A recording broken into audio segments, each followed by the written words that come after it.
Paz e graça esteja sobre a vida de todos, em nome de Jesus. Momento de bênção, palavra de Deus. Lucas, Evangelho de Lucas, capítulo 8, a partir do versículo 1.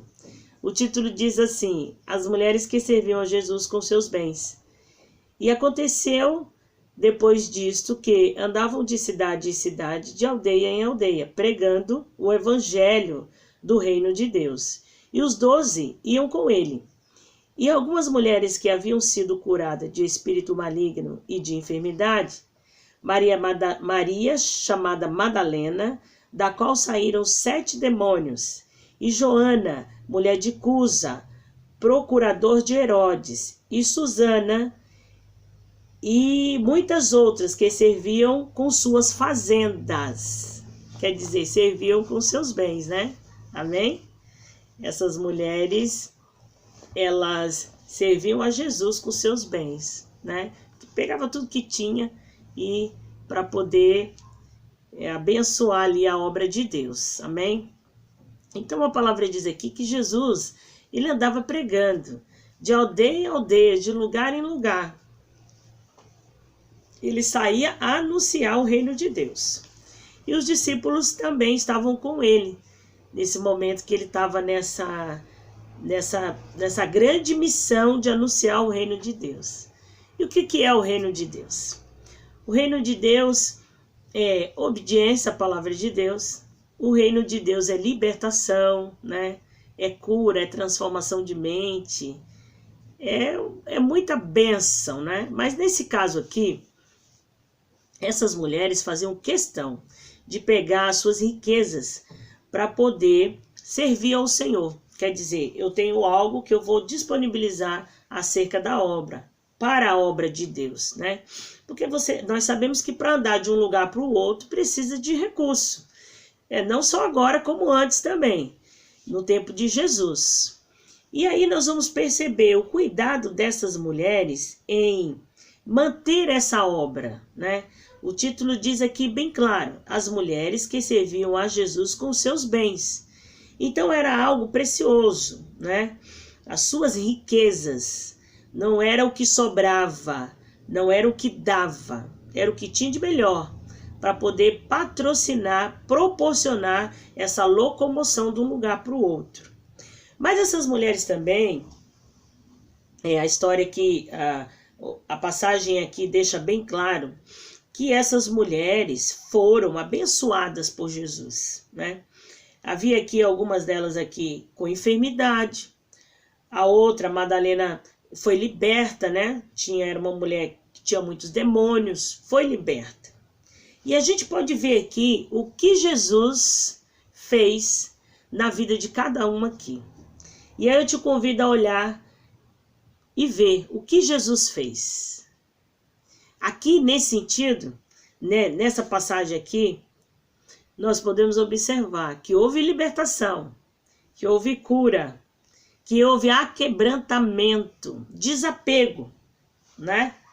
Se hoje a gente for pontuar aqui sobre se despedir de si mesmo, abrir mão de toda a vaidade, mas não é essa vaidade que você se arruma, não é essa, é só tua necessidade de andar bem. Mas essa vaidade de eu tenho que ter tudo, eu preciso armazenar o quanto eu puder, eu preciso ter, mas ter o melhor, ter tudo em grande quantidade. Essa vaidade que não nos leva a nada e faz eu e você, né, acumular tesouros na terra, onde a traça e o ferrugem comem.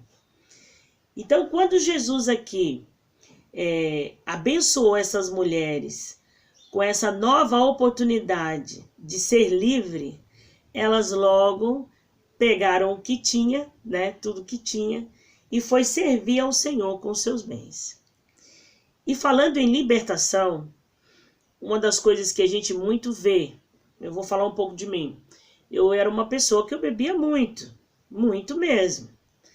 E a graça do Senhor me alcançou. E eu fui liberta do vício do álcool.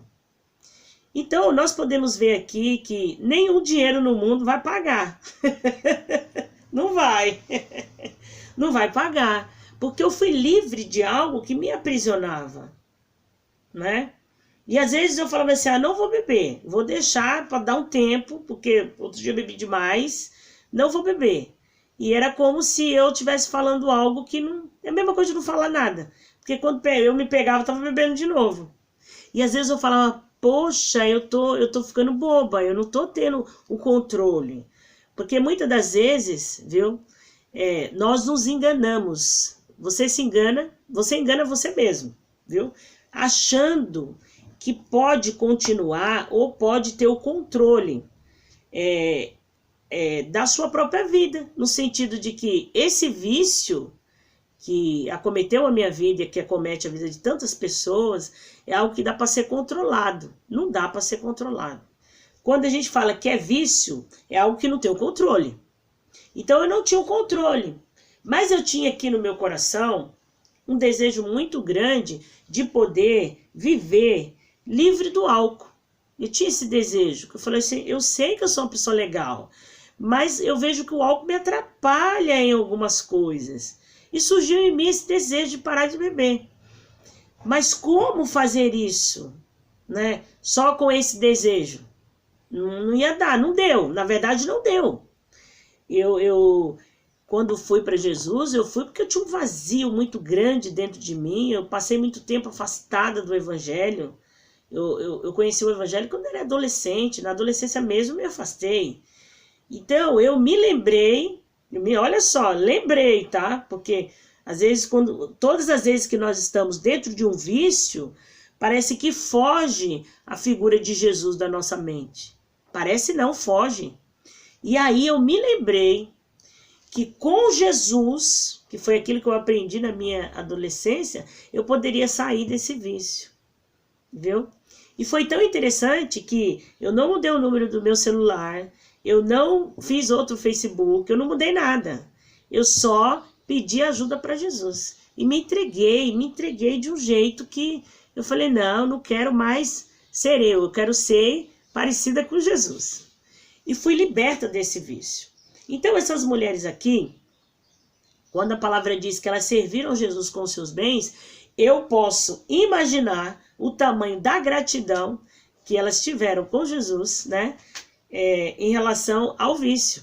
Porque se ser liberto de um vício, seja do álcool, seja da droga, seja qualquer tipo de vício, não tem dinheiro no mundo que pague. Porque quando você está encarcerado, é fazer algo que às vezes você não quer.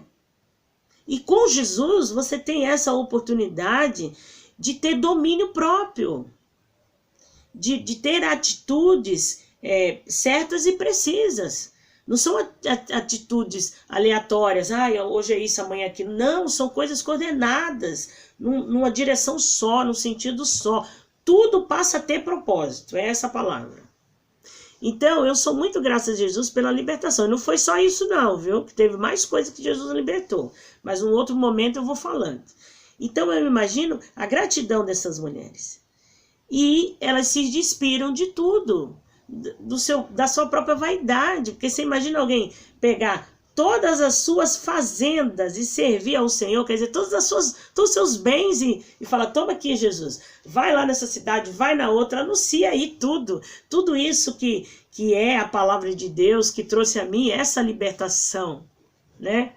Então, eu convido você hoje a olhar o que Jesus está fazendo, tá? E você que já foi liberto, olha só o que Jesus fez com você. Olha só o que Jesus fez comigo. Então nós precisamos olhar. Mas esse olhar é um olhar para que eu e você possa servir, mas servir com excelência, né? Servir com tudo de melhor. Hoje eu não tenho patrimônio para dizer assim, vou pegar esse patrimônio e vou ofertar na obra de Deus para que os missionários que pregam uma palavra, que saem de um canto para o outro, possa ter um lugar decente para dormir, acordar no outro dia e pregar em outro lugar, né? Mas eu tenho, né, pela graça do Senhor, a condição de falar de Jesus, tá? Mas eu não deixo de ofertar também não, porque eu gosto, é muito bom, né? Você poder contribuir com a obra de Deus, que fez uma transformação tão grande na minha vida. me libertou do álcool, me trouxe uma nova esperança, uma nova estrutura. Eu fico dizendo sempre, comigo não tem baixa estima, a minha autoestima está sempre no nível alto. Porque a fonte é Jesus. Eu sei que eu preciso orar para poder encher. Então, quando eu vejo que está baixando, já vou lá, ó Jesus, acrescento um pouco mais. Então, não tem dinheiro no mundo que pague isso. Então, nós precisamos olhar e ver o que Jesus fez, né? Eu louvo a Deus pela vida dos dizimistas, da igreja que me recebeu quando eu estava no mundo desesperada, né, com o vício do álcool, com vários problemas. Eu louvo a Deus pela vida desses dizimistas. Porque, meu Deus, essas pessoas estiveram lá, acreditaram nesse evangelho, contribuíram com esse evangelho, com a sua finança, devolvendo para Deus o que é de Deus. E eu pude chegar lá e encontrar um banco para me sentar, uma porta aberta, alguém para me abraçar, uma luz acesa. Eu glorifico a Deus muito por esses contribuintes com a obra de Deus. Mas aqui, a importância dessas mulheres hoje para a nossa vida é que a obra de Deus traz libertação, transformação, traz novo começo. E eu convido você a observar, olhar o que Jesus fez, está fazendo e vai fazer, tá bom? E aí você vai olhar para o seu nível de autoestima e vai dizer assim, ah, não vai baixar. Porque toda hora ele faz um milagre, toda hora ele transforma alguém, como é que vai baixar? Se você ficar olhando para o que Jesus fez e está fazendo, o que ele vai fazer, amém? Então toma posse dessa palavra, olha para Jesus, olha para as coisas que ele já fez e está fazendo. Eu fico maravilhada aqui de ver o zelo dessas mulheres para com Jesus, para que ele pudesse ter todo o suporte para caminhar anunciando o reino de Deus, que chegou até mim e chegou até você. Você vê como que a dedicação e a gratidão e a preocupação com a obra de Deus, esse evangelho genuíno que transforma, que liberta, faz com que as pessoas sejam sim alcançadas, transformadas, amém? Então, cuide com amor da obra de Deus, observando o que Jesus fez, está fazendo e vai fazer, amém? Nós somos os patrocinadores desse evangelho. Deus não precisa do nosso dinheiro, não precisa, ele é poderoso, mas eu faço questão de contribuir com esse evangelho e mostrar o que Jesus fez, amém? Mas sem pagar a internet, sem pagar a conta de luz, pelo menos eu aqui na internet fica difícil, amém? Mas eu sigo aqui dizendo para você, olha para as coisas que Jesus fez, está fazendo e continua fazendo, e seja mais um para anunciar esse evangelho, para poder muito mais pessoas estarem falando de Jesus, mundo afora, amém? Olha para Jesus, não baixa a cabeça não, segue em frente, amém? Deus te abençoe, olha para Jesus só, para com esse negócio de que tem isso aqui, tem nada, olha para Jesus, tá bom? E esteja certo de que a vitória é sua, em nome de Jesus, amém? Vamos orar. Meu Deus, em nome de Jesus, eu quero te agradecer por esse entendimento, por essa bênção, por esse momento de bênção, em nome de Jesus. Mas quero te pedir, Senhor, que abençoe o teu povo, meu Deus, para que o teu povo possa ter um olhar direcionado para as coisas que Jesus fez, está fazendo e vai continuar fazendo. Meu Deus, que a tua palavra, Senhor, seja, meu Deus, alicerce, sandálias para os pés do teu povo, e que o teu povo possa olhar mais para Jesus. Meu Deus, apaga, meu Deus, toda a murmuração. Faz o teu povo lembrar de onde cada um veio e o que o Senhor fez nas nossas vidas. Faz o teu povo, Senhor, glorificar a ti. Abençoa, Pai, o teu povo com essa visão de olhar sempre para Jesus e ver tantas coisas que ele fez e está fazendo. Meu Deus, eu quero te agradecer pela vida de todos e peço a ti, Senhor, conserva o teu povo em saúde, em segurança e paz. E dai-nos, Senhor, a oportunidade de estarmos aqui mais uma vez pregando esse evangelho e dar a oportunidade para o teu povo receber essa palavra sempre, em nome de Jesus. Abençoa a todos, em nome de Jesus. Amém? Glória a Deus. Olha o que Jesus fez. E acabou a conversa. Você vai ficar bem, tá bom? Deus abençoe em nome de Jesus. Eu volto, eu tenho encontro com você. Tudo é para a glória de Deus.